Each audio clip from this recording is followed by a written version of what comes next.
నంద్యాల జిల్లా ఔగుపట్నంలోని mother model school నందు ముందస్తు సంక్రాంతి శుభాకాంక్షలు తెలియజేస్తూ ముక్కోటి ఏకాదశి సందర్భంగా మదర్ మోడల్ స్కూల్ నందు సంక్రాంతి సంబరాలు చేసుకుంటూ విద్యార్థి తల్లిదండ్రులు, ఉపాధ్యాయులు, స్కూల్ కరెస్పాండెంట్ శ్రీనివాసుల దంపతులు కలిసి సంక్రాంతి శుభాకాంక్షలు తెలియజేశారు.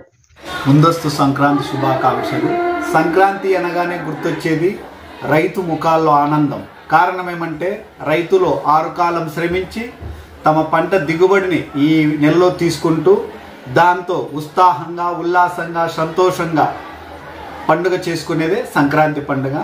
ఈ సందర్భంగా మన సంస్కృతి సాంప్రదాయాలు పిల్లలకు తెలియజెప్పాలనే ఉద్దేశంతో చిన్న కల్చరల్ యాక్టివిటీ స్టార్ట్ చేసి అట్లే కోలాటంతో, భోగి మంటలతో పిల్లలకు ఆ యొక్క పొంగలి యొక్క రుచిని చూపించడానికే ఈ ముందస్తు సంక్రాంతి వేడుకలు చేస్తున్నాము. ఈ సందర్భంగా మన స్కూల్ పేరెంట్స్కు, విద్యార్థులకు మరియు మండల ప్రజలకు అందరికీ ముందస్తు సంక్రాంతి శుభాకాంక్షలు.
మేడం